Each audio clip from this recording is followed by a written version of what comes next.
ما از اینجا شروع کردیم.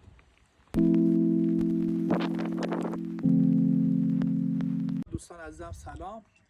من در مصاحبه‌های مختلف و حتی در کتاب سخت‌تر از سنگ زندگی نامه خودم بارها اشاره کردم که ما تو چه شرایطی و تو روستا و تو چه مدرسه‌ای درس خوندیم و گفتم که ما مدرسه‌مون 2 اتاق خشگلی 3x4 بود که سقفش حتی درست شده بود از شاخ و برگ درختان و حتی گاهی اوقات گنجشک‌ها میرفتن توی سقف و لونه میساختن.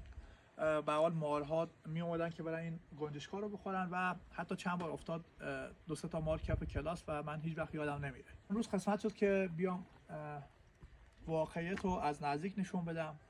نمیخوام بگم که خیلی شرایط ما رو نداشتن، خیلی آدمای دیگه هم شرایط سختی رو داشتن، ولی این واقعیتی بود که ما اینجا یه موکت آبی 3x4 بود کف کلاس که ما می نشستیم، فقط یه دونه صندلی فلزی دستو درب و داغون بود که معلم روی اون می نشست و ما مقطع ابتدایی رو توی اینجا گذروندیم. نسل جدید ناشکری نکنن و امکانات دارن، میتونن واقعا با امکانات به همه جا برسن.